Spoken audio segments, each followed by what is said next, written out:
What is going on, everybody? We're here and we're live for Monday evening quarterback. For some reason, it's Rumble. not connecting to Rumble. So let me check that out and make sure we're good to go while Beardo introduces himself. How's it going, Beardo? Yeah, we got a little bit of Giants news today. We'll talk about that. Daniel Jones benched for the rest of the season. The Giants might save out on $3 million if he doesn't take another snap the rest of the year. So that's interesting. We were pretty spot on with our picks yesterday, except for the 49ers game, which was Will from Game On. That was his lock of the week with the 49ers beating the Seahawks. The Bengals with a nice comeback last night against the Chargers, but they just couldn't hold on. A couple missed field goals. But I'm doing good, man. I'm doing good. Even though the Giants stink, I'm doing just fine. I got a funny story. Remember how I was big on Breece Hall yesterday? Yeah. For my fantasy team? You were, well, yeah. I stand corrected. I didn't pick up Breece Hall. I picked up Braylon Adams. Oh, really? That's what you did? Listen. Or Braylon Allen. Braylon Adams. Yeah, Braylon Adams. And he got me a whopping 0.3 points. So it was not Breece Hall. It was Braylon Adams. So or whatever his name is. Number 0, the running back number 0 for the Jets. Yeah, the rookie for them. Pretty active for them, pretty athletic. But I tell you what, dude, this is a miserable Jets team. Horrible. The New York Jets. I'm miserable. I'm definitely going to go over my own misery during this stream. But we didn't have these Super Bowl aspirations. When you look at the New York Jets, a lot of the misery they're feeling this year is all about the way they felt when they got Aaron Rodgers on their team, right? They were flying high. Everybody's strutting around. Everybody's walking around. Look, we got this great defense. And hey, now we finally got our quarterback. That's all we were missing was just the quarterback. Aaron Rodgers here snaps his Achilles. And everyone's, oh, well, we'll give him a break then. We'll give him a break for this year. Not what they expected, but now next year, here it is. Aaron Rodgers fully recovered.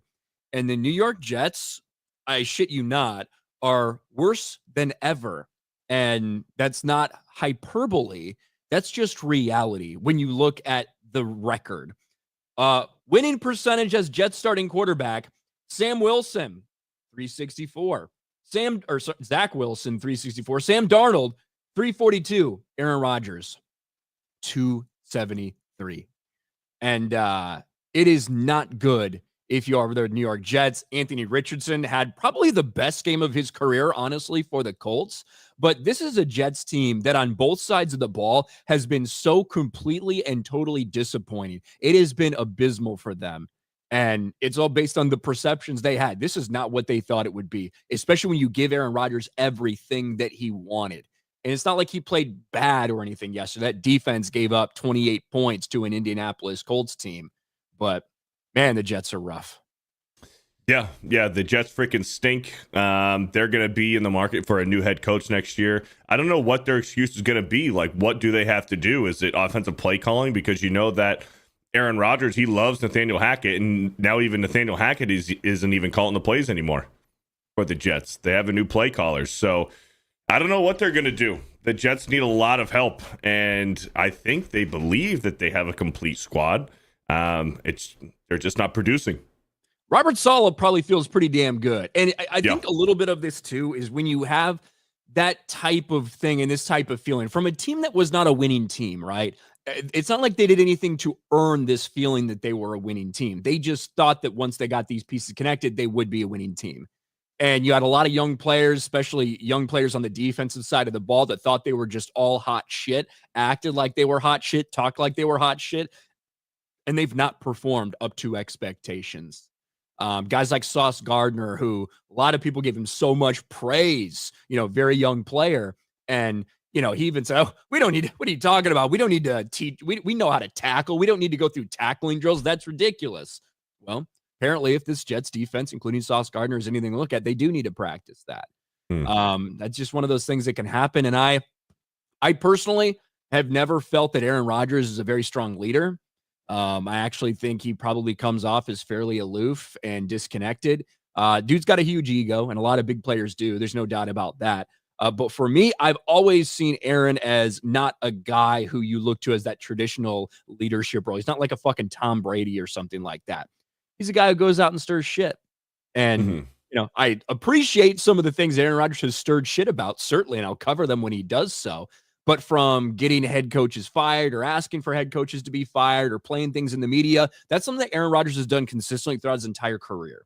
And yeah, this is a team that is fractured. Robert Saleh he's probably just sipping some wine, watching this team continue to lose after they fired him, feeling pretty damn good. I were him. I'd be bitter and petty as shit. I would hope this team lost every single game the rest of the way out. And it's not like they're in a good division. So wasn't Robert Saleh visiting with the Patriots for some of their practices? Because he's good friends with Matt LaFleur. I don't remember. You mean the Packers? What did I say? Patriots, I think. With the Packers. He was with the Packers. Yeah, he was visiting with the Packers because he's good friends with Matt LaFleur. So yeah, both people who probably now hate Aaron Rodgers. Good reason. But yeah, those poor Jets, and we'll get to that game in a little bit. But yeah, once you brought that up, I had to talk about it. I guess we can move on from my misery to your misery. We did get. Your Giants did not play this week, so they avoided taking another loss, which is, that's nice. But there is some Giants news that came out this morning.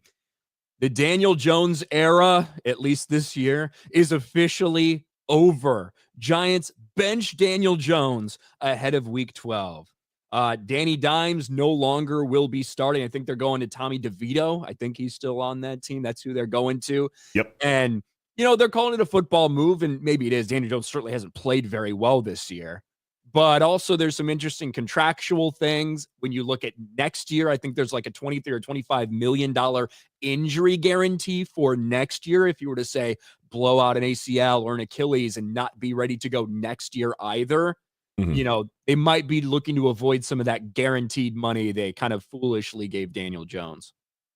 Yeah, I was reading that that they can save something like $3 million against next year's cap if Daniel Jones doesn't start for the rest of the year, if he gets injured, whatever, that there's some guaranteed money there. But if he doesn't play, they only owe him $19 million rather than the $22 million that they were going to owe him. So you can look at it that way. Also, I think Dable is probably trying to save his job as well, which I don't necessarily think Tommy DeVito gives you a better chance to win. Maybe they're trying to fire up some of the guys on the squad and play for their dignity, I guess. But I don't think that the Giants are gaining any momentum with benching Daniel Jones and going with Tommy DeVito.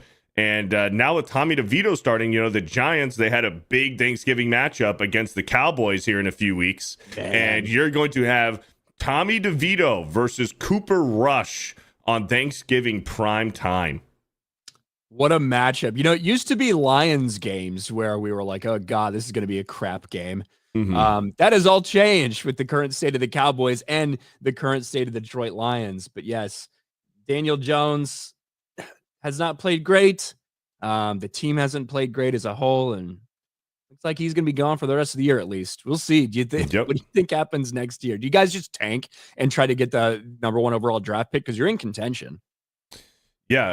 I think we do tank. I want to tank next year because after next year in the 2026-27 draft. Wait. Yeah, no, sorry. The 2026-2027 draft. Arch Manning should more than likely declare. And I think a lot of Giants fans are with me when I say, yeah, let's fucking go all in on Arch Manning. So your plan is not to draft a quarterback. Even if you get number 1 pick, trade that away. Don't draft a quarterback. Build up draft picks, for Arch Manning, huh? That would be my dream scenario.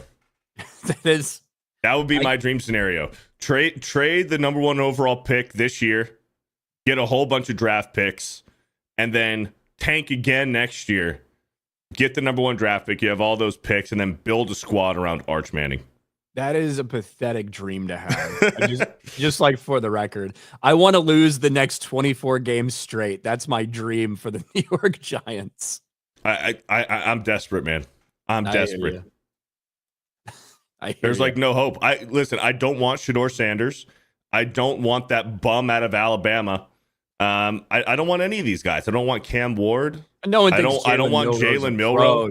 No one thinks Jalen Milroe is like a top draft pick, do they? But you know how it goes. Every year before the draft, all of these freaking experts, they always hype up these quarterbacks, and that's how you get the Will Levises of the world. That's how you get Malik Willis. That's how you get Mitchell Trubisky, Justin Fields, these guys who aren't pro quarterbacks, but these experts fluff up the quarterback recruits for the draft, and they never have it. They never have it in them. And that's what we're going to see it again this year. You're going to see it with Cam Ward, Jalen Milroe, Shedeur Sanders, and they're all going to go early, and maybe one of them will work out.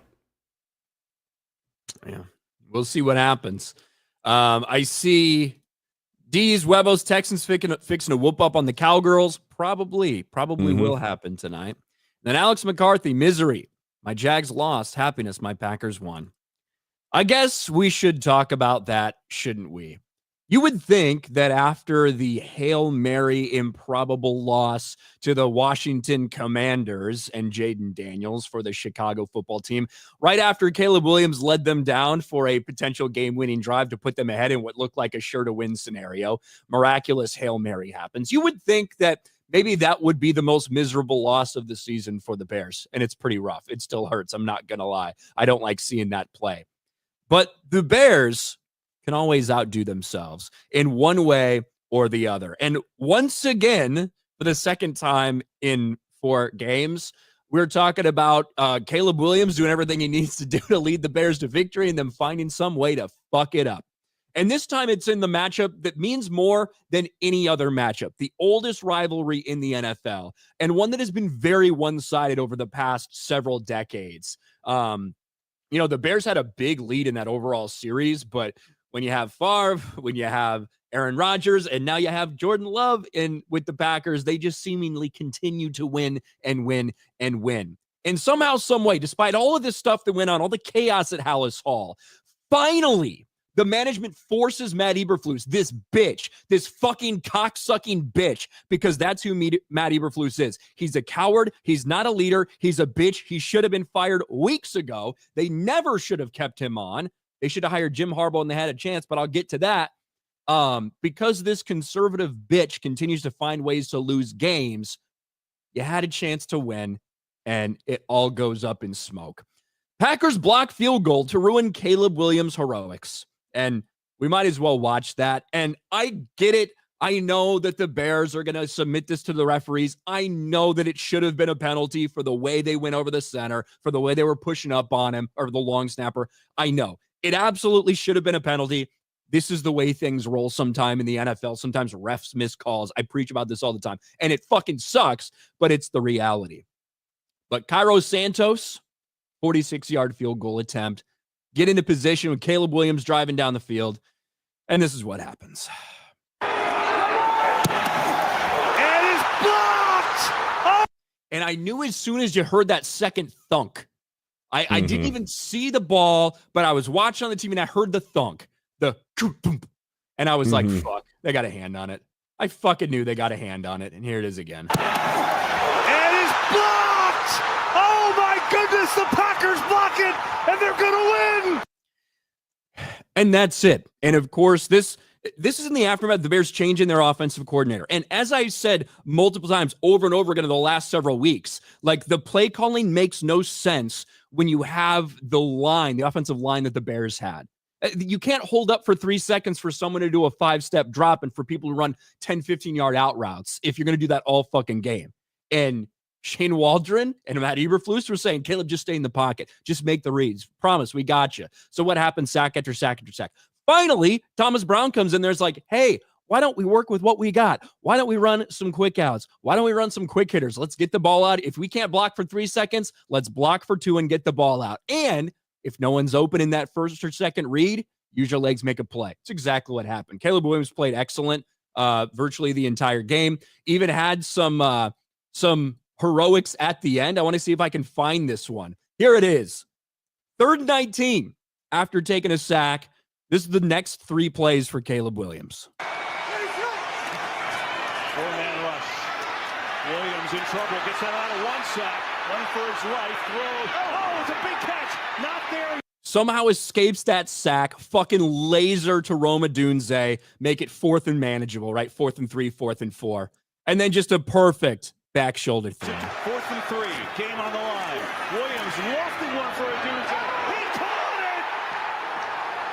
it! You can hear Tom Brady in the booth screaming as these things are happening too. Tom Brady was digging it. And then just a really solid out route to Keenan Allen right here. Blitz. Everybody's coming here. Williams throws. Caught!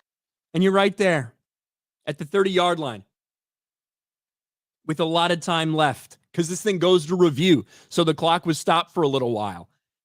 And instead of, I don't know, on first down, maybe run a play. If you don't get any yards, maybe go on second or even third down because you got plenty of time, 48 fucking seconds left after this thing goes to review. Instead, they decided to run it. One play, they got about 1 yard, made it a 46-yard field goal. Matt Eberflus says no problem with that. All of the post game, I didn't have any problem with it. We weren't thinking about getting any more yards. We weren't thinking about moving it up at all. We were fine at 46 yards. And ultimately, shouldn't have been blocked. Packers did a great job, even if it was maybe potentially illegal. Did a great job. The problem was you should probably know your personnel.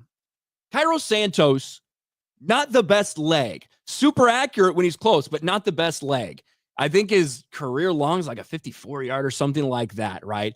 And when you start backing it up, he starts to have little problems, especially with getting the ball a little bit lower. And the Packers had this scouted. The Packers knew this. The Packers were like, we're going to be shocked if we don't block a kick today because Cairo Santos has a very low trajectory, especially on longer field goals.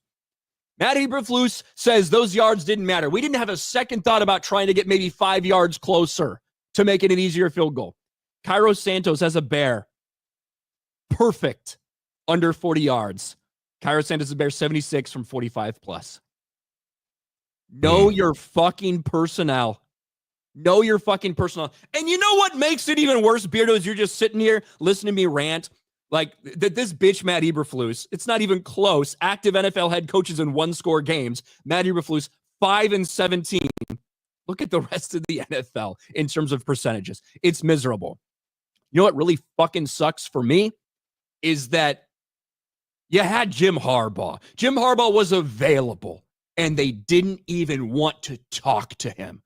Former Chicago Bear player who's turned around every culture that he goes to, would have been perfect man for the job. They didn't even fucking speak to him. And guess what kind of position the Chargers found themselves in last night? Literally on the same fucking yard line. Could have, ran a little play and maybe thought about, hey, let's see if we can just run the clock down and kick the field goal and we'll win the game. But instead, what do? They're not satisfied. They want more yards. Same fucking yard line, same situation. The fullback in front of K. Dobbins runs left. Dobbins takes off. Dobbins goes down inside the 10. Dobbins. Game's fucking over. Yep. Because Jim Harbaugh is not a bitch. And the one bright side of this entire game, for me, was clearly Caleb Williams. And as I've been preaching to anyone that will fucking listen to me, and if you're watching the games, it's crystal clear. The Bears don't have the personnel to call some of the plays that they were calling over the past couple weeks. Can you call those against the Jags, who are fucking awful? Sure. You can't call them against a halfway competent team because they didn't have the offensive lineman to block if you expect him to sit there in the pocket. And Thomas runs, hey, let's not do that. Caleb Williams has 70 yards rushing, some very clutch rushes as well. He fucking demanded, by the way. Caleb Williams demanded to stay on the fucking field when Matt Eberflus wanted to send the field goal unit out. This is Caleb Williams screaming when they tried to take them off the field on 4th and 2 in the third quarter. Caleb Williams wants to. Look at this.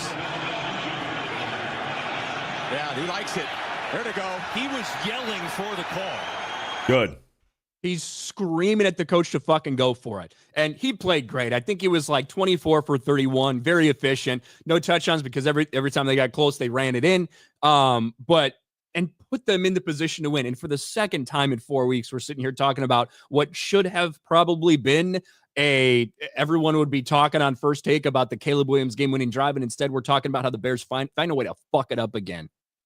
And this is the life of a Bears fan, Matt Eberflus, refusing to say that maybe we could have thought. He said he wouldn't change a goddamn thing that they did. Not a single thing. Matt Eberflus is a fucking cocksucking bitch. He deserved to get fired last year. He should not have been the head coach this year. And he's deserved to be fired every week since basically the week after that Hail Mary. Because that was on him just as much as it wasn't everybody else. He said he wouldn't do anything different when he's the bitch that decided to play soft and give up 15 yards to make the Hail Mary even possible, and then only rush 2 or 3 guys and give Jaden Daniels all that time.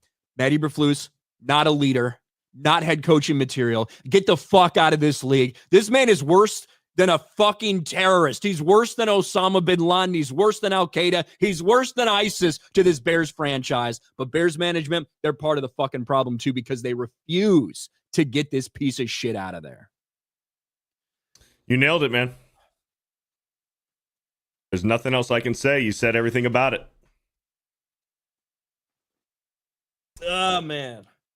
So who do you want next year for your head coach? Vrabel? I think you need an offensive guy. I think you need a guy that has a history. Well, not necessarily history, but at least a familiarity with developing offensive players. I don't think Vrabel's like, I love Vrabel as a coach. You need to get an offensive-minded guy in there. Right now, make me come on my pants the idea of Ben Johnson coming there. Ben Johnson, the offensive coordinator for the Detroit Lions, was interested in the head coaching job for the Chicago Bears last year. They didn't want to interview him. Matt Eberflus is our guy. You know who really wanted to come to Chicago to be the offensive coordinator? Cliff Kingsbury. Nah, we don't want you. Shane Waldron is our guy. Almost every person they interviewed for offensive coordinator that went on to get hired someone else did a better job than Shane Waldron. Every single fucking one of them. But that was as Matt Eberflus's boy. That's who he wanted. Mm-hmm. What a fucking bitch. You know what, like, the worst thing in the world is how similar all of this shit sounds. This is Mark Trestman, Matt Nagy, and Matt Eberflus. All sound eerily similar in these press conferences after similar play calls. These were all on missed or blocked field goals that occurred on second down, right? Instead of maybe potentially trying to get more, even though you had time left on the clock, being okay with a 40-plus yard field goal. 2019, that Nagy one, that was like a 41-yarder. That's a little bit different story than like a 46, 47. But listen to all of these guys. Hit on the field goal at the end of the game and going for a field goal on the end of the game, and just the reason behind that. And it's very simple. Once we got inside the 30-yard line, we were going to kick it. We were well within Robbie's range. We ran the ball on first down, got 3. We're sitting there at 2nd and 7, and the ball's in the middle of the field, well within Robbie's range. And with all the things that had happened throughout the game, including Minnesota's failure to make a field goal when they went back with penalties, we're in a great position right there to kick it and finish the game. And that's the decision I made in the best interest of the team. And it didn't work out. I recognize that, and I accept accountability for that. I fucking hated having that nerd as our goddamn coach, by the way. You walked through your thought process on taking the knee before the last. Yeah, I mean, I'm not even going to get into that. I have zero thought of running the ball and taking the chance of fumbling the football, or, they know you're running the football, so you lose 3-4 yards. So that wasn't even in our process as coaches to think about that. Yeah, they'd load the box. They'd know you're running. You know how many were in the box for J.K. Dobbins' touchdown run? 8, by the way. 8 in the box. They loaded the box. We were in field goal range before the scramble, and then we got the scramble. So that didn't even cross my mind. You had time to run another run play if you wanted to set up the field goal. What was the conversation? Yeah, they were loading the box there. So you could do that for sure. Maybe get a couple more yards, but you also go risk fumbling and different things there. We felt where we were. If we at the 36 or 35, you're definitely doing that because you want to get it inside there. I felt very confident where we were at that time with the wind and where we were on the field. Say the Buffalo Bills win the Super Bowl. It's a lot of suffering for me. Go ahead.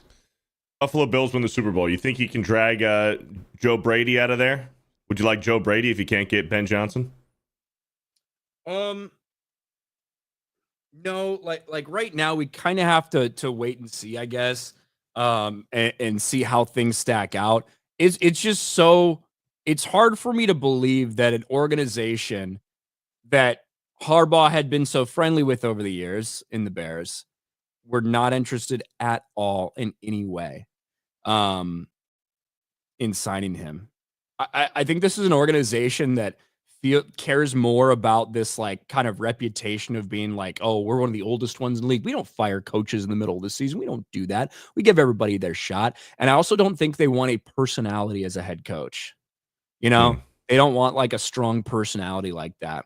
Fuck, give me John Gruden. Whatever Barstool's paying you, John Gruden, we'll fucking quadruple it and come to the Bears. I don't know how much he's getting paid by Barstool, but it needs a culture shift. And God, when I hear guys like, and that's the fucking problem. You look around the NFC North, all three of those coaches are stellar, right? I think Matt LaFleur is a great coach. When he's coaching for the Packers on the other side of the sideline, I literally want to punch him in the face because he complains about every fucking call. But you know what? I'd love it if that was my coach. Fucking Detroit, are you kidding me? What they've done there in Detroit is crazy to me. This is the Detroit Lions we're talking about, and that's all about culture and it's about attitude, and that's what head coaches can bring in, and that's what that's the thing that pisses me off. That's what Harbaugh's done every place he's gone. And now you look at the Chargers and what they're doing. That is the Harbaugh effect. That is consistently what we've seen with that man over and over and over again. But anyway, let's get to some of these scores, shall we? Let's do it. We went over Packers and Bears. I guess a little bit more in general about the game itself. It was a short game, and what I mean by that, there weren't a lot of possessions. I think the Bears had 7 possessions. Usually an average NFL game, you're going to have around 11-ish, somewhere like that. The Packers moved the ball effectively. Defense gave up a few explosive plays that certainly didn't help, but Jordan Love, as always, and as you mentioned, he's always going to throw a pick because that's just what Jordan Love does. So they were able to get a pick in the red zone, which is really, really big for them. And what can we say? They were in position to win it. Packers blocked the fucking field goal. And that's history. This game, however, bro, the Detroit Lions, what they are doing right now is absolutely insane. Jared Goff, like, to me at this point in time, there's only 2 MVP candidates that I really see in the running with the struggles the Ravens have had and stuff like that over the past couple weeks. The only 2 that I can see are maybe an outside shot of a Justin Herbert if they maybe make a run and, you know, and he continues to play really well. Jared Goff and Josh Allen. I agree with you. To me, I think those are the only 2 MVP guys that you can really talk about. Yeah. And the Detroit Lions far and away are the best team in the NFC. I don't think it's particularly close. And, you know, Jared Goff, once again, had almost had more touchdowns than incompletions, 400 yards, 4 touchdowns. Montgomery looked great. Jahmyr Gibbs looks great. Amon-Ra St. Brown, I think, had another like 11 targets, 11 receptions, fucking 162-yard game. And they're just out there embarrassing people. And this is like a message, right? The Jacksonville Jaguars with Mac Jones, this game was probably over before it got started, but they didn't stop. They didn't take out their guys. They didn't let up. They wanted to pour it on and send a message that we are now the Detroit Lions. We are rebranding what everyone thought the Detroit Lions have been for the past several decades. This is our team. We're the best there is, and this is what happens when you come into our house. If you don't want us to score on you, you better fucking stop us. Yep. Dan Campbell has 0 problem running up the score on you. He wants to have the opportunity to run the score up on you. They do not stop. I think there was a point where the Lions, correct me if I'm wrong, did they not score every single possession? I think they did. I don't know. Like, I believe they did until maybe the end. Until the end of the game. Because at one point in time, I believe they scored a touchdown every possession. Every possession, I saw them kick a field goal or 2. Yeah, they scored a touchdown on like 7 or 8 straight possessions. Yeah, let's see if we can find it. So touchdown, touchdown, touchdown, touchdown, touchdown, touchdown, touchdown, field goal, and then they kneeled it out to end the game. Yeah, Yes. so pretty much you take away the end of the game where they're running out the clock in victory formation. They scored every single possession. That is insane. I love this Lions team, how well Dan Campbell has turned around this culture in 3 years. Absolutely fundamentally changed what we think of the Detroit Lions. Yeah, and obviously Ben Johnson is probably going to be the most highly sought after coach in the offseason if he does decide to leave, and go become a head coach. Somebody's going to have to back the Brinks truck up for this dude. There's no doubt in my mind.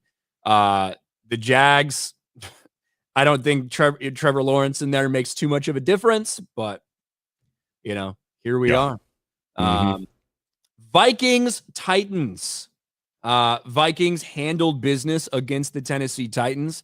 They didn't blow anybody away necessarily. And there was a couple times we thought, hey, maybe can the Titans come back? Will Levis, I think, had a 98-yard touchdown or something like that. Was it Calvin Ridley who caught that? I don't remember. I don't remember exactly who it was. But yes, they were backed up on their own too, and he threw a 98-yard touchdown. It was Westbrook Akine. Westbrook Akine caught that 98-yarder from Will Levis. So it looked like there might have been a time where, hey, maybe they can get back in the game.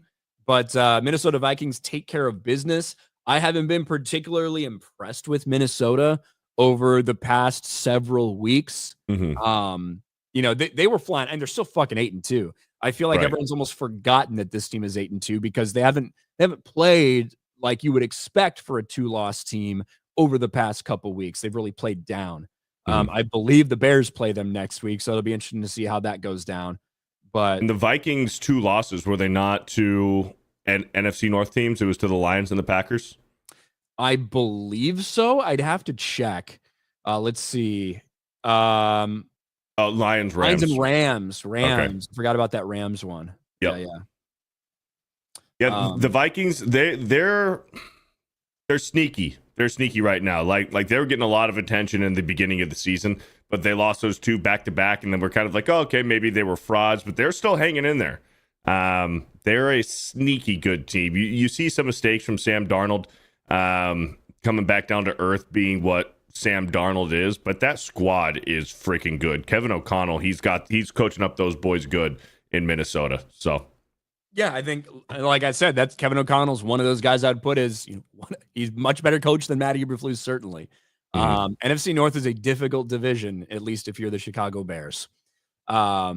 Raiders and Dolphins, a game that I wasn't particularly interested in. Pick the Dolphins, and they took care of business, kind of pulled away near the end of the game. Tua has played well since he's been back. This is a Miami Dolphins team that, despite being 4-6 and despite looking like dog shit some of this season, they've got a shot for the playoffs. They've only got 6 losses. They're in a terrible fucking division. Their division is trash. AFC besides East, Buffalo. Yeah, AFC East still feels like the way it was for the Patriots for a while, except instead of the Patriots being the only good team, you got them. Because, Miami still has 2 games against the Jets. I think they've got a game left against New England. So the Dolphins, when you're looking at this team, let's look at their schedule. Patriots should be a win. Jets should be a win. Browns should be a win. Jets should be a win. Right? That gets you to 8-6. And depending on what you can do in these games against the Packers, the Texans, the 49ers, that's your season right there, But they still definitely have a shot to make the playoffs. They're not out of it by any stretch of the imagination. And they're playing a lot better now that they have Tua back. Yep. And, A-Chain's doing things. We should mention this man, though. Bowers, hell of a day yesterday. Having an insane year. Yep. I think he is leading tight ends and probably catches and yardage at this point in the league this year.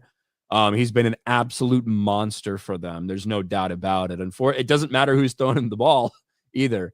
There's your boy Gardner Minshew, almost had a 300-yard day. Of course, they were trailing vast majority of the day as well. Yeah. But Bro, what do the Raiders do next year? They're going to need a new head coach. I don't think Antonio Pierce is staying around. No, Antonio Pierce is not staying around. I think they'll get whoever the hell Brady wants. I think Brady's going to have a lot of whoever Brady wants. Whoever Brady wants is who they're going to hire. How much ownership stake does he have, though? I think he's legally only allowed to have 5% because he's a commentator for Fox. So if you're a color commentator, you can only legally own a certain percentage of a team. Otherwise, it's like conflict of interest. So he legally could only own 5%. Okay. Well, it'll be interesting. Maybe he's like, hey, Bill, I know this team that needs a coach. I don't think that'll end up well, but Bill Belichick's going to go somewhere next year. You have to imagine he's going to go somewhere. To New York. You think he's going to make a return to the Giants? I would fucking love it, Ryan. I would love for Bill Belichick to coach the Giants. Finish off his career where he started. He won 2 Super Bowls in the 80s with the Giants. Bring him back home. Does that work with your theory, though, that you want them to not win a single game next year? I don't think that jives. Well, here's the thing. If we get the number 1 overall pick this year and we gather draft picks, we can always trade up. We don't need to entirely suck next year, but we can take those picks that we've gathered and trade up and get the number 1 overall pick to draft Arch Manning. So you think that if someone has a chance to draft Arch Manning, that you're willing to lay out a multi-year tanking scheme to draft Arch Manning, but you think someone's just going to give him up for your picks? You never know. Maybe. You never know. Also, if we trade the number 1 overall pick away and we get that team's first round pick, like how the Bears did, we get that number 1 overall pick for the team that we traded for this year. We can just fall into that number 1 pick. The Bears did do that. Bears somehow managed to do it. I don't know how. I don't know why, but it did happen. Let's catch up on some of these super chats. Dumb age for $10. Hey, Ryan, remember the first time I met you? You saw my Giants hat at Universal. You asked me how I feel about Jones' new contract. I said I'm all for it, and you shitted on it. Well, here we are now. That's true. I remember that, Dom. I wish I could say I was a prophet or something, but I think everyone saw it. And he's already changed his avatar to the Islanders. He took that Giants off real quick. Yeah, I don't know if he ever did. Did he just go from... No, he switched to the Yankees. He switched to the Yankees there for a little bit. I think, did he just go from Yankees straight to Islanders? I think he did. Austin Gonder for 199. Bengals wasting Burrow and Chase's best season. We will get to that game because that was a hell of a fucking game. Stephen De Leon, Bills Mafia, fuck Beardo. What? John Getz, not getting too excited about the Steelers, but I see them play well against the Eagles or Chiefs, but definitely most hopeful I've been since 2018. You should feel really good about the Steelers. Taker, Matt Patricia once coached the Lions. He did. Yep. And he had he drove Matt Stafford out of town. And he had a pencil with his laminated play sheet. Yes. The Matt Patricia Lions days. I miss those days. Yep. He literally drove Matt Stafford out of town. Matt Stafford was begging to get traded out of Detroit because he hated Matt Patricia so much. Ultimately, now they've got Goff, and it's working out pretty well for them. Yep. So, obviously, Matthew Stafford got a Super Bowl out of it, too. So, speaking of Matthew Stafford and Super Bowls, the Rams climb back to 5-5. And I got to say, for the Rams to be 5-5 in like the mediocre of mediocres, dog shit NFC West, right? That's just what it is. San Francisco 49ers drop a game at home. We've been making excuses for the Niners all year long, and they had another injury. George Kittle, I don't think, was able to go in this game. We knew he was hurt leading up to it. A lot of other teams are overcoming injuries. The 49ers continue to use that as their crutch. But another very deflating underperformance from this San Francisco 49ers team. That's a different story. But that's about the NFC West. And the Rams are right in the thick of things at 5-5. Really, everybody is. The Cardinals, the Seahawks, the 49ers, and the Rams. They are all in the mix right now. And they get it done at New England. against Drake May. And New England tried to mount a little bit of a comeback, towards the end. Matthew Stafford played really well in this game. 4 touchdowns. Yeah.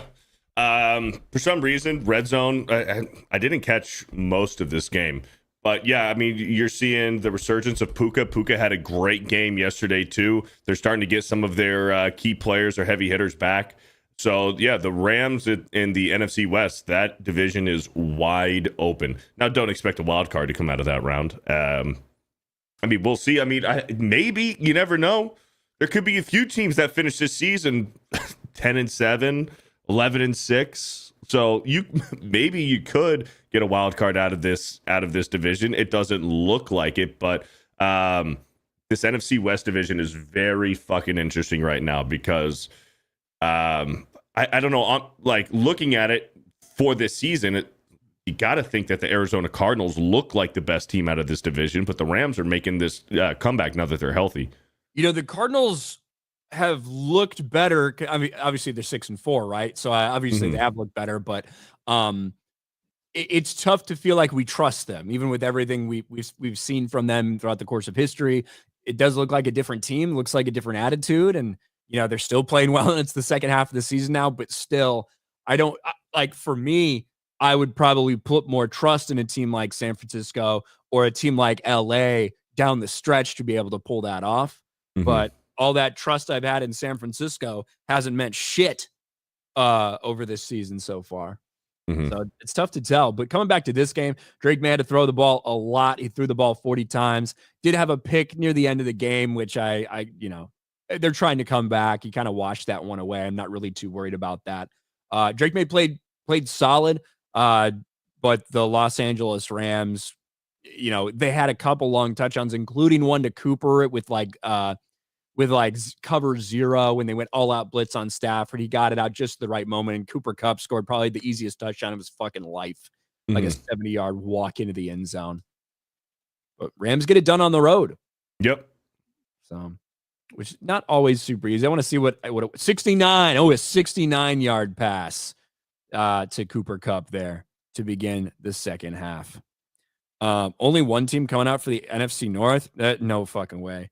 There'll at least be 2 wild cards coming out. Like the Lions will win, and there'll at least be 1 wild card coming out. So the Lions will win and they'll get in, and then Minnesota, Green Bay, one of those teams guaranteed to get a wild card, 100%. Yeah. If not, they could get 2. I think you could get 2, and then the other wild card will come out of the East, whether it's the Eagles or the Redskins get the last wild card. That's probably what's going to happen when it's all said and done. But obviously, still got 7 games left. Browns versus the Saints. Taysom Hill. Taysom Hill had a game. That team's different when he's in. He is a difference maker. Oh, yeah. And, I think Sean Payton was being a little bit hyperbolic when he said that he feels like Taysom Hill is the next generation Steve Young. Don't think that's quite the case. But he is a player that is much more than just a gadget player. When he's on the field, he does other things, whether it's block, whether it's catch the ball. Like he is a big part of what they do. And when he's out, when he's hurt, the offense does look different. Yeah. Maybe one of the reasons they went on that 7-game skid. But the Saints absolutely demolished the Browns. Jameis Winston racked up some fucking yards during this game. Yes, he did. He racked up some yards. They just were not able to really score effectively. Jerry Jeudy had a big game as well. A lot of that came on like a 70-yard touchdown or something. But yeah, the Saints fucking power through, take care of business. What a weird, interesting season for the Saints. 2 wins, 7 losses, 2 wins. And that's where we are. Yep.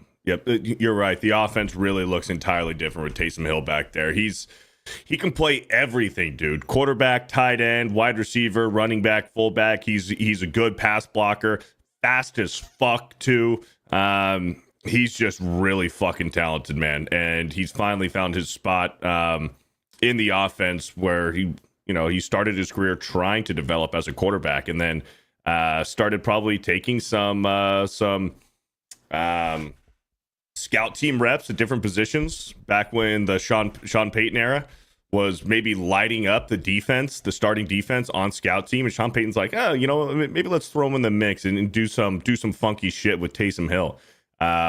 Dude is an absolute stud. Had a huge game yesterday. So Taysom Hill is like what Tim Tebow could have been if he was, one, willing to not just play quarterback, and two, is actually athletic. Right? That's like what Taysom Hill is right now. Mm-hmm. That's the best that Tim Tebow could have ever possibly asked for, but he didn't want to do it. Mm-hmm. Wanted to play quarterback. So that's what you get. He's fucking jacked too. Look at his arms there. Yeah, dude. He's fucking huge. So the Saints make it to 4-7. The Browns, listen, Browns are a lot more tolerable and fun to watch with Jameis Winston. I ain't gonna lie. Yeah. Anthony Richardson, the GOAT Anthony Richardson, the greatest of all time, Anthony Richardson, makes his triumphant return, has a passing touchdown. I believe he had 2 rushing touchdowns as well in this game, down near the goal line. And, they beat the New York Jets. And, God, the Jets are just a fucking dog shit, miserable team, aren't they? They are just awful. Sitting there at 3-8, Rodgers, 22 for 29 for 184 yards. So it's not like that offense is lighting things up or anything, but that defense gives up 28 points. Mm-hmm. And the Jets were leading in this game until Anthony Richardson kind of put the game on his back and used his legs and scored a final moments rushing touchdown to put the Colts on top late in the game. So Anthony Richardson, when he's healthy and he can use his legs, he's still extremely inaccurate. I'd seen him just float some passes way beyond his wide receivers yesterday. Just questioning, where the hell were you fucking going with that one? But when he's on the ground, man, he's a fucking tank, dude. So when he's healthy, he can be good, but not great. But he can be good. They really limited him on the ground as well in terms of, obviously, he scored those 2 touchdowns when they were down near the goal line. But you look at that, 10 carries for 32 yards. For 32 yards, you right? Feel okay. You feel pretty damn good about that, actually, if you're the Jets, in terms of what an athlete like him is potentially able to do if he gets loose. But he threw the ball well yesterday, and they beat a terrible Jets team, but a win for the Colts nonetheless. Yep. There's your boy, Braylon Allen. Allen. 2 carries for 6 yards. What did he do? Did he even get a target? No. Well, that's rough. That was a rough fantasy pickup for you there. Yeah. It is what it is. Didn't work out great. But then this game, which I think it's safe to say with enough sample size, Lamar Jackson has a problem against the Pittsburgh Steelers. Mm-hmm. He has never performed great against them just in general when you look at some of his numbers. And yesterday was another example of that. It also, I think, this result, Justin Tucker missed 2 field goals. Got to point that out. Something's wrong with him. He's got the yips. I don't know what the fuck's going on with Justin Tucker. Chris Boswell made 6. So Justin Tucker blaming the playing surface afterwards, not really going to jive when the other guy hits fucking 6 field goals. But I do question, in a game that was never like, oh, look at how out of reach that is or anything like this, I do kind of question 13 carries for Derrick Henry. 13 carries for Derrick Henry while Lamar Jackson is throwing the ball 33 times, 16 for 33, not effective. And did Zay Flowers have a fucking another terrible drop? Zay Flowers has some of the worst drops I've ever seen in the NFL. It seems like almost every game Lamar puts one on his chest and it like bounces off his chest or bounces off his helmet or something. Mm-hmm. But I question the play calling for this Ravens squad. Agreed. And why you didn't lean a little bit more on Derrick Henry. Yeah, he lost the fumble on like one of the first carries. Okay, whatever. It's Derrick fucking Henry. You got to feed this man the ball. Yeah. Yeah, that early fumble, and he was clearly upset and animated on the sideline after that. That's not the way you want to start a game, especially a division game against the Pittsburgh Steelers with this much history between these two squads. You got to think maybe with the play calling, their plan going into the game, were they trying to overcomplicate things and thinking, okay, well the Steelers and Mike Tomlin and that defense, they're going to expect us to run the ball with Derrick Henry, so we're going to do the counter opposite, and we're gonna let Lamar Jackson beat them through the air, which clearly didn't work out for them. Dude, I seen this stat. Joe Burrow this season against the Ravens has thrown 9 touchdown passes against the Ravens. He is 0-2. The Steelers didn't score a single fucking touchdown yesterday, and they beat the Ravens. It's crazy. Fucking wild. Obviously, one of those teams in the Steelers has a great defense that can stop the other team from scoring. The other one, the Bengals, do not. Right. But yeah, it just makes you feel even worse for fucking Joe Burrow, who's played lights out this year. Mm-hmm. And, you know, for the Steelers, offensively, not the most impressive game for them. You know, Chris Boswell hit a couple long field goals. They also were just unable to get the ball in when they did get down in the red zone a couple times.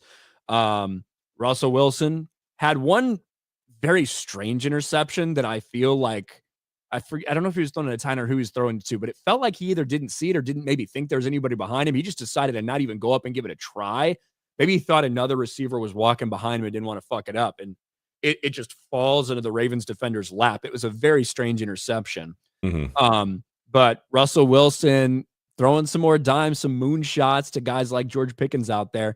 George Pickens is one of the most entertaining people to watch on a football field because it feels like he's always getting in a little scrap here or there, always getting in it with somebody. Mm-hmm. He's an interesting personality. He is. He is an interesting personality. I think he's a lot happier with Russell Wilson than he was with Justin Fields. Yeah. You can just kind of tell because of the type of targets he's getting and stuff like that. Mm-hmm. But this is a Steelers team that is now 8-2. I don't know, like, if the Pittsburgh Steelers played the Chiefs today, I don't know if I'd pick the Steelers, but I wouldn't feel great about picking the Chiefs, especially with that defensive line they've got that can fucking put so much pressure on a guy like Patrick Mahomes. Now, if they played the Bills, I'd pick the Bills, and it'd be pretty easy for me to pick the Bills. Mm-hmm. But other than that, I mean, you're looking at this Pittsburgh Steelers team now in the driver's seat for the AFC North division. You got to feel great if you're a Steelers fan, if you're Mike Tomlin, if you're any of those guys. One thing I did question about the Steelers yesterday, they were trying to get cute, and they brought in Justin Fields for some quarterback-designed runs. And it's like, when you do that, you are telling the defense what you're doing. Like, they know you're bringing in Justin Fields not because you're going to throw the ball. You're bringing in Justin Fields because you're going to have a quarterback designed run. And like, you're literally telling the defense what you're going to do. And I understand the mentality of, you know, being a football guy and saying, it doesn't matter if they know what we're going to run. We're still going to run it down their throat and see if we can stop us. This is Justin Fields we're talking about here. Okay. I don't like that. I do not like the quarterback design runs with pulling out Russell Wilson, putting in Justin Fields for that. Because if you're the Saints, you can do that with Taysom Hill. Justin Fields ain't fucking Taysom Hill. Okay. I will say that I do think that as much as I've criticized Justin Fields over the course of his entire career, like you can't just load up the box. Like you do have to account for the idea that this dude can throw the ball. Maybe not like a real quarterback, but he can throw the ball if he needs to. And I don't know if I love it in the middle of the field during games like that. Maybe if you want to bring him in for some red zone packages and shit, I'm a little like more okay with it. My problem is Justin Fields' decision-making when he gets one of those at the end of the game. You need a first down and you fucking win the game. And he breaks it off to the left. And this dumb bitch slides. This dumb motherfucker starts his slide a yard before the first down. And he could have taken another step. And guess what? Now that you're not a quarterback anymore, Justin, you might as well just fucking lean into that shit. Yeah, take the hit. Fuck yeah. Take the hit, 100%. Yeah, put your body on the line. They're very lucky that didn't blow up in their face. They're very lucky it didn't, because I think they hand the ball off the next play and were able to push forward just enough to get a first down and end the game. Yeah. But I did notice that as well. I did notice it. But yeah, Baltimore Ravens. Another interesting performance from them. And a really rough one, a really rough game from Lamar Jackson. Falcons, Broncos. And Bo Nix, maybe with this game, and Jaden Daniels kind of coming back to reality a little bit, has, I think, firmly put his name in the discussion for potential offensive rookie of the year. Absolutely. I think that, and this is coaching matters, right? Coaching fucking matters, and you have to play to your quarterback strengths. And when you have great coaches who are especially used to doing that with young quarterbacks or quarterbacks in general, typically works out a little bit better. Cliff Kingsbury is playing to Jaden Daniels' strengths, and he's calling things that make sense for Jaden Daniels. And they have had a really great season so far in Washington. Sean Payton, this may be the best place for a fucking rookie guy to go, is a guy like Sean Payton. And Bo Nix started off a little bit rough early on, but they've continued to develop that. He had a great game yesterday. I think he threw for 4 fucking touchdowns. Yep. Hardly had any incompletions. Obviously, they stomped all over the Atlanta Falcons. The Atlanta Falcons threw up a fucking stinker. Yes. I picked the Broncos, but I was not expecting this type of blowout. I thought it'd be a little closer game than this. Yeah. I picked Denver yesterday too, because I like the way that Bo Nix is developing. He's figuring out the NFL, whereas I think that the NFL is figuring out Jaden Daniels. And I like seeing Bo Nix. He's very mobile too. He has an ability to extend plays, which I love to see as well. And he's a big kid. He's big. Like, I like watching Bo Nix scramble without having like the feeling, oh man, if he gets hit, I don't want to see this kid get hit, like how I do with Jaden Daniels. When I watch Jaden Daniels scramble and extend plays and him taking hits, I'm like, fuck. It was like watching RG3 in the beginning of his career. It's like, fuck, like, you don't want to see him take those hits. With Bo Nix, you don't have that anxiety of him taking big hits. Like, he can take it. He's a big fucking kid. Very athletic. He's figuring it out, man. And like you said, coaching matters. Sean Payton and Bo Nix, they're on the same page right now, and he's playing really fucking good football. Yeah, and I think that he is – I think that Bo Nix in general and how he can play right now, Russell Wilson 10 years ago may have been like a solid fucking fit in what Sean Payton wants to do, right? I just don't think that's the Russell Wilson we have anymore, as Russell Wilson's fucking 35 or whatever the fuck he is. Bo Nix is, I think that if anybody could pick, if a quarterback could have their pick of where they want to go, it would probably be to a guy like Sean Payton's offense, right? Absolutely. And like a guy that they trust and has a history of doing this in the NFL. And I think he's found a home that's going to be very, very good for him. Yeah. With Sean, he's married up to a coach who, same way with like a guy like Jared Goff, right? I think there's only like a handful of people, like a handful of quarterbacks where I'd be like, you take them and it doesn't matter what team you throw them on. They might be better or worse on different teams, but they're going to find success. I think there's only a handful of guys that are really like that. I think a lot of other people in the NFL, I don't think we see MVP level play from Jared Goff if Jared Goff goes to the Atlanta Falcons or something. Do you know what I mean? Right. You got to play to the strengths of whatever your quarterbacks can do. And Sean Payton's doing that. Bo Nix put on a hell of a performance. Yep. Let's go back. And here we go. Now this game. Bro. This two mediocre teams.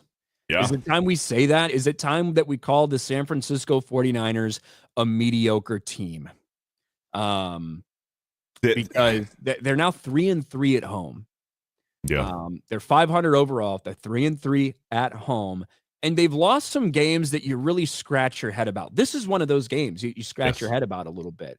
And I don't think that the Seahawks or Geno Smith are as shit as you do typically.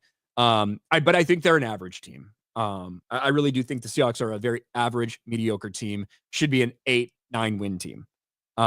That's not how I feel about the 49ers, but the 49ers, they've been choking on dicks lately. They just have. They're too close in proximity to an area like San Francisco. They've had too much gay butt sex. I don't know what the fuck is wrong with them. Maybe they all got AIDS. I don't know. But this is not a game that you can lose, I don't think, at home. Yeah, I agree. This was a must-win game for San Francisco, and it looked like it was going that way until Geno Smith he was putting his team in good field position there towards the end of the game, especially. It was just a weird kind of, I don't want to say boring game. It was just... It wasn't exciting. It wasn't exciting for sure. It wasn't exciting at all. I do want to say this. Yesterday, I predicted all of my interception picks for quarterbacks yesterday, I picked them all. I said Jordan Love was going to throw an interception. I said Geno Smith was going to throw a pick. And I said Patrick Mahomes was going to throw a pick. They all thrown picks, man. I don't know what it is. I was batting 1,000 yesterday. Let's get this straight. All three of those guys, I think that those guys are the league leaders in interceptions. So it is a decent chance. That's all I'm saying. If you pick those, I'm saying. The only reason that Dak's not in there is because Dak's hurt right now. Because he's hurt, yes. Or else I would have said that Dak would have thrown a pick yesterday. Dude, the 49ers, and the thing is, you hate to see also, now Nick Bosa has lingering injuries too. He's got a hip problem that he's dealing with, and he was dealing with it all game yesterday as well. The Bosas are always banged up. Yeah. Both the brothers, they are always banged up. It's always like something. It's always something like fucking nagging that they're trying to manage or whatever. It just seems to happen. I don't know why. Yeah, it's because they're white. They are. Yeah, they just can't handle it, you know. In the trenches as a white dude like that, you're going to get banged up. There are currently 3 quarterbacks over 11 games that are averaging a pick a game. You know who those people are? Geno Smith, Jordan Love, and Patrick Mahomes. Correct. They all of them have 11 interceptions. Now, Jordan Love has done that only playing 8 games. Very impressive, right. Jordan Love. But yeah, those are the league leaders right now in interceptions, which is, that's the way they've been playing. That's the way they've been playing this year. But speaking of one of those other teams, this game right here, anytime these teams match up, it's a highlight reel. Great game. It just is. And overall, Josh Allen is now 4-4 against Patrick Mahomes. Unfortunately for Josh Allen, I believe 3 of those losses have come in the playoffs when they kind of matter the most. But it's hard to say that Josh Allen has been the reason they lost any of those games. Very famously, we see rule changes because of the fact that Josh Allen was not allowed to have the ball again because of the way that game ended between the Chiefs and the Bills. Josh Allen has performed very well against Patrick Mahomes in his career, and he continued it last night. We both picked the Bills in this game to snap the Kansas City Chiefs winning streak and stop it at 9. They did it. But they did it the way you have to do it. And that's something that I feel like not a lot of other teams have realized, I guess, over the course of this. You don't back your way into a win against the Kansas City Chiefs. You fucking step on their throats. That's what you have to do. So when you're sitting there on your 30-yard line and it's 4th and 2, do you kick a field goal to go up by 5 or something? No, you fucking go for it. And you put the ball in the hands of your MVP candidate, Josh Allen, who busts it for a touchdown and finishes the game for all intents and purposes right there. You got to love that, the aggressiveness of what we saw. Yeah, I love it. I believe they were at like a 4th and 2 or 4th and 3 in the Chiefs territory late in the game. Josh Allen scrambling. It wasn't a design run by any means. He's scrambling, sees an open lane, and just takes it himself. Now, he could have slid, but he didn't. He put the fucking team on his back. Because like you said, you don't just try to barely just beat the Chiefs. You have to fucking crush their fucking dreams. Yeah, that's why the Chiefs end up winning some of these games, right? And people can bitch and moan about the fucking refs all they want. The reason they win is because they are a team and they have playmakers that on both sides of the ball that if you don't go out there and try to win, they will snatch it from you somehow. And we continue to see that. But this was the opposite of that. This was going out there. And I don't think I might have the audio share. It doesn't really matter. Fakes the throw. Allen going to step up in the pocket. Now he's going to take it and run, and he's got the first down and more. 10, 5, and must. Just fucking bowls his way into the end zone, dude. There was time. They had 2 timeouts. They could have, chewed out some of that clock because you don't want to leave Patrick Mahomes with too much time with 2 timeouts. But Josh Allen said, no, you know what? Fuck this. I'm going to score right now. So now the Bills were in a position where they got to go back out on defense with Patrick Mahomes with 2 timeouts, 2 minutes left. Now, how do you beat the Chiefs? Well, how about let's go ahead and grab an interception and pick off Patrick Mahomes. So now we'll fucking run out the clock now that we've got a pretty comfortable lead. Yeah, and at that point, like, less than 2 minutes left in the game, you need to not only score, but then find some way to get the ball and then find back. a way to get the ball back with 2 scores. Yeah, exactly. Like so that I almost kind of throw that one away. He's trying to fucking make a play at the end of the game. I kind of throw that one away. Same way I throw away that Drake May one. When you have an end of the game trying to force it downfield type of thing. right. But they did pick him off earlier in that game as well. Yep. And Patrick Mahomes, Josh Allen had himself a very awkward interception in this game too. Yeah. Xavier, I think, was it Xavier Worthy, who is, listen, the dude's fucking fast and talented, but he ain't a wide receiver. And there was some play where he was not able to stay in bounds. He just kind of walked out of bounds somehow. But the Chiefs finally get a loss. Thank God. Because they were probably one of the worst, not overall worst in terms of what this team's capable of potentially, but in terms of how they had performed, one of the worst, probably 9-win undefeated teams we'd ever seen. Yes.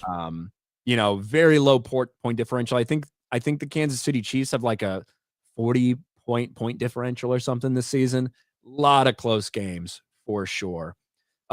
It's weird that a lot of the same accounts who somehow, some way, after every Chiefs win, try to pick out one specific time or one missed call. It's really weird how none of them were out there when there was a very obvious pick, an offensive pass interference on one of those Josh Allen touchdown passes. It's weird. I know you can't believe it that they didn't get so outraged over that.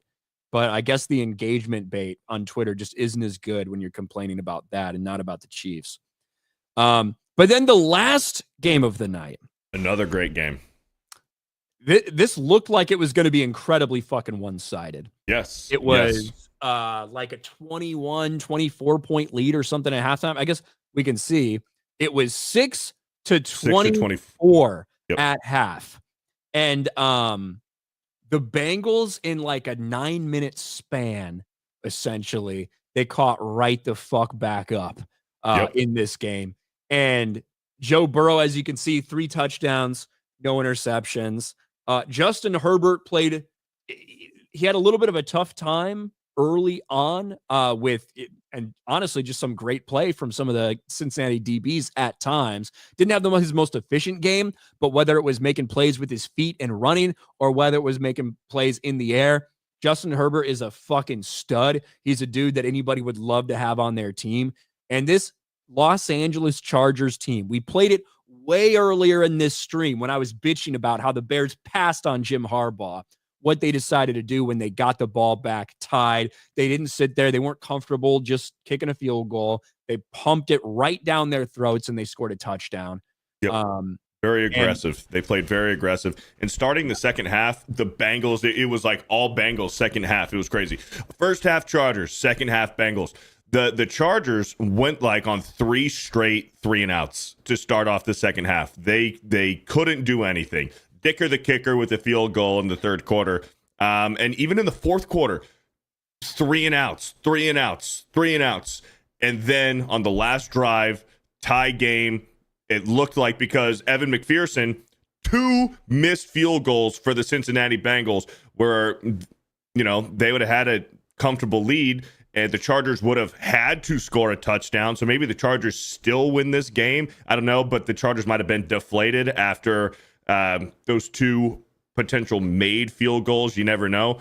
But still, very aggressive play calling at the end of the game when the game was tied. And the Chargers, they could have settled. Kicked a field goal, but they run it down their fucking throat. And they score a touchdown. And then that put the game out of reach because you have 18 seconds left for the Bengals. I think they had 1 timeout with 18 seconds. And they did 2 Hail Marys at the end of the game. And then that sealed it. Joe Burrow did what he could in the second half. But it seemed to me that maybe towards the end of the game, they were just simply outcoached. Yeah, a little bit. And like ultimately, what can you fucking do when, McPherson, who's been very solid for you, especially in some close games, fucking just straight up misses the field goal. They did put themselves in position. He missed 2 on the night, but that one certainly hurt them because that one missed field goal. If we can go to these plays here, It put the Chargers in good field position. It put the Chargers in very good field position. Which I guess it didn't matter because they had to punt a little bit later anyway. So I guess that wasn't really the big deal. But yes, they missed this field goal with 1 minute and 52 seconds left, right? 51-yard field goal, no good. Chargers were not able to do shit. And the Bengals actually got the ball right back and they weren't able to do shit. But yep. Yeah, so I guess that missed field goal really didn't put them. I forgot about that extra possession in there. But yeah, dude, the Cincinnati Bengals, Joe Burrow is now, I think, back-to-back weeks thrown for like 300 yards, 3 touchdowns, no picks, and fucking lost, which is pretty rough. Jamar Chase had some interesting comments after the game. He feels a little bit fed up. He had a solid game, maybe not a Jamar Chase level game, but he was also getting double covered almost the entire game. Yeah, or at the very least, he had a man on him with the safety over top every fucking play. He had some drops, but yes, damn near double covered the entire game. T. Higgins had himself a good game, though, 150 receiving yards. And that touchdown was on a 4th and 3, and Joe Burrow just fucking launches it into the end zone for T. Higgins, dude. Yeah, ballsy like fucking play. Touchdown or but he was wide open. Yeah, they sold out on 4th and 3, you know what I mean? And they went deep. But I tell you what, this Chargers team, with Jim Harbaugh, it's a different squad. That's what Jim Harbaugh does. And, you know, very, very astute of him as a head coach to call a timeout and get his defense set to play Hail Mary defense. I, as a Chicago Bears fan who could have had Jim Harbaugh as my coach, very much appreciated seeing that type of level of play calling. It's almost, this game fucking haunts me because of these things. But like, I wouldn't want to play the Chargers with Jim Harbaugh, with Justin Herbert being able to do the things he does with his defense coming on, Khalil Mack about to get healthy again, J.K. Dobbins, a hell of a story. You have to imagine this dude is probably a candidate for comeback player of the year. I don't know who else it really would be. Maybe if Nick Chubb had come back a little bit earlier and had been performing a little better, maybe. But right now, I think it's got to be J.K. Dobbins. Certainly ain't going to be Aaron Rodgers, his bum bitch ass. But we'll see, I guess. Yeah. The Bengals would literally have to win out just to maybe get a chance at a wild card. Probably. You know, we can look at the standings really quick and what things look like right now for the playoffs. And obviously, if they ended today, those last 4 teams in, or the last 3 wild card teams in, would be the Chargers, the Ravens, and the Denver Broncos. You can see the teams that would be fighting for that. Both of them have 1 less loss. Indianapolis Colts, Miami Dolphins. We went over Miami Dolphins' schedule and why it seems fairly easy that they could have a shot at that. We can look at the Colts' schedule. Lions, that's a loss. That's a loss. Patriots should win.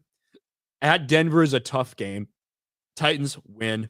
Giants, obvious win. Jaguars at Jacksonville. It doesn't matter how bad the Jags are. The Jags play the Colts well in Jacksonville. They always do. Including potentially spoiling playoff game or playoff appearances for them. Yep. So you can't necessarily take that one for granted. But as I look at this, for the Colts, who right now have 5 wins, 1, maybe, 2, 3. So that gets them to 8. You know, 8 and 9 is not going to get into the playoffs. It might, depending on how things play out, but probably not. Obviously, the Denver Broncos in the driver's seat for that last one. Over here, you've got, God, look at these teams. Look how much better the fucking NFC is. The NFC is so much better. Yeah. Minnesota Vikings, Green Bay Packers, Washington Commanders. Obviously, Rams and Seahawks and 49ers, they're all looking at this spot right here. That's probably what's going to be more in play for them with some of these other teams. But God, dude, this fucking team right here, fucking Hail Mary and this blocked fucking field goal, things could be a little bit different. But if ifs and buts were candy and nuts, we'd all have a Merry Christmas, except for me, probably. But let's get to the game tonight. This incredible matchup that is about to kick off. Texans, Cowboys. I got the Texans. I don't think it's going to be all that close, but Texans haven't played great lately. They just haven't. No, the Texans haven't been playing great, but the Cowboys fucking stink. I'm taking Houston tonight. They got to get the ball to Tank Dell, man. He had a hell of a year last year, his rookie year, and has been quiet. Yeah, he's been a little banged up. I think he missed 1 or 2 games. You got to get fucking Tank Dell the ball. You got to. Yep. We'll see what happens. I'm taking the Texans for sure. Yep. Maybe Manning Cass can make it a more interesting game for people. Let's get to some of these chats. I don't know why Rumble didn't work. Even though I redid it and it just never checked the box. So I don't know. Something was going on with Rumble at least for the Sports Wars link tonight. Sorry, guys. Go Lions. Happy birthday month, Ryan. Thank you, VJ, the Vigilant. Emilio with 10 gifted membership. Shout out Emilio. We appreciate it, man. Thanks for turning everybody green. Chris Stallings for 10 in the hospital. About to have my first child. Congratulations, man. Thanks for providing honest takes, not be regurgitating CTESPN points. My Cowboys fucking suck. Dion to head coach for the boys. Cheers, guys. You never know. I think if that happens, I think him and Shedeur would be a package deal. Yep, I think so too. But I don't know if I'd want that fucking chaos, dude. Maybe also, Jerry Jones is ready for the chaos. I don't know if Jerry Jones wants to be outshined by anybody. Jerry Jones wants all the credit. Felt there, yes. Yeah. But at least that would be a Dallas Cowboy, who has a good relationship with Jerry and stuff. I don't fucking know. Mm-hmm. John Getz for 2. Lamar's one win against Pitt was versus Duck Hodges. I forgot Duck Hodges was at one point a starter for the Pittsburgh Steelers. Mm-hmm. John Getz, Russ's interception was kind of on the tight end. Washington, the dude's 6'7", has a crazy vertical. Russ going for the jump ball, and the dude didn't jump. Yeah, that's why I said it was strange. It felt to me like he felt maybe that there was a receiver behind him that Russ was throwing to, so he didn't want to go up and tip it or interrupt it. But it was a very strange play that he definitely should have gone up and made a play on. And it just fell into the defender's lap. Slide. He's playing too much Black Ops 6, LMAO. Who said, I don't know if I said slide. Or maybe Justin Fields. For Justin Fields, yeah. Maybe it was for Justin Fields. But, all right. That's going to do it for us. Oh, no.